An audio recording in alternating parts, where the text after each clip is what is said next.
film doesn't have a happy ending.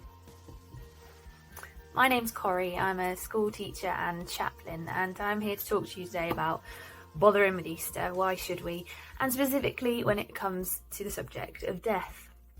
Don't know about you, but I absolutely hate it when a film has a sad ending. I can't cope with it when a character I've been rooting for dies. It's really difficult. Talking about real life now for a minute, the good news is that Jesus conquered death at Easter. So that for us, it's not the end of our film, it's not the end of our story, but it can still be really, really tough. Sometimes death is expected, sometimes it's completely out of the blue and a complete shock. Either way, it can be gut-wrenchingly painful. Sometimes it's a kind of a logical conclusion, sometimes the injustice of it can render us speechless. In the last couple of years, I've lost 2 of my grandparents, and thankfully, up until then, I've been quite unused to death, and so it's been a really difficult thing to deal with. No one teaches you how to cope with grief, or what it even looks like a lot of the time. And even though I believe that they are in heaven and I'll see them again, it still hurts. I've still cried, I still miss them, I still sometimes wish they were here.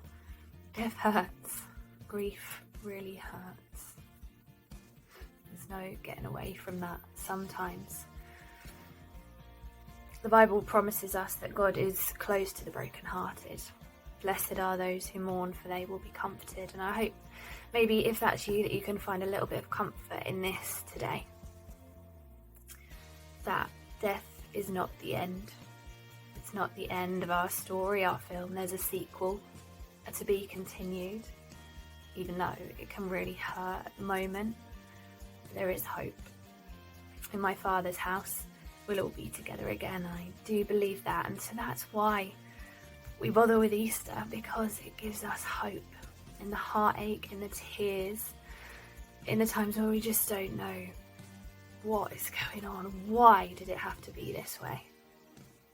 We know where we're going, and we know that, in the words of Vera Lynn, we will meet again. This is not the end of our story. There is a sequel. I hope you find hope in that today.